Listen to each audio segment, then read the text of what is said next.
Mes parents ont annulé mon mariage parce que ma sœur ne recevait pas assez d'attention. Je pensais que le jour de mon mariage serait l'un des plus beaux moments de ma vie.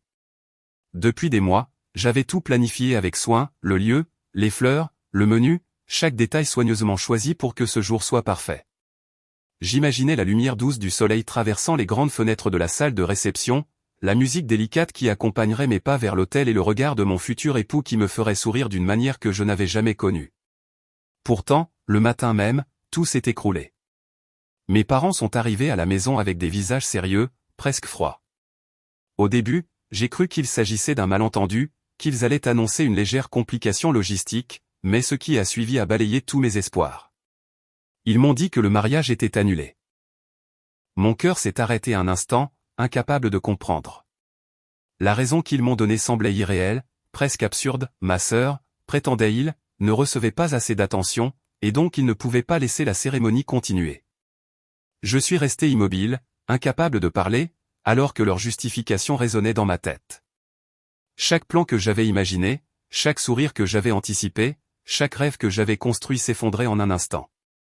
Je ne comprenais pas comment l'amour et le bonheur pouvaient être sacrifiés pour quelque chose d'aussi trivial, ou du moins, de quelque chose qui n'avait aucun rapport avec mon engagement et ma vie. J'ai quitté la maison, le visage caché derrière mes mains, la respiration coupée par l'émotion. Dans les rues calmes de Paris, le vent glacial de décembre fouettait mon visage, et pourtant, rien n'aurait pu me faire sentir plus vivante que la douleur et la trahison qui m'envahissaient. Chaque passant semblait avancer avec une normalité cruelle, ignorant le chaos qui régnait dans mon monde. Je me suis réfugié dans un petit café près de la Seine, observant les lumières des ponts se refléter sur l'eau sombre. Le clapotis des vagues semblait accompagner mes pensées, me rappelant que la vie continuait malgré tout. J'ai repensé à tous les moments où j'avais cru que ma famille serait mon soutien inconditionnel. Cette illusion s'était dissipée, et je devais apprendre à me tenir debout seul, à protéger mon bonheur de ceux qui ne le respectaient pas. Pendant des heures, j'ai regardé la ville respirer, ses rues illuminées et ses passants pressés. Un mélange de colère, de tristesse et de détermination s'est installé en moi. Je savais que je devais continuer, que ce n'était pas la fin, même si tout semblait brisé autour de moi.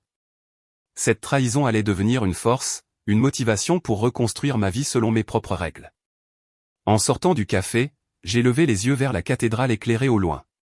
Le monde continuait de tourner, indifférent à ma douleur, mais moi aussi, je devais continuer.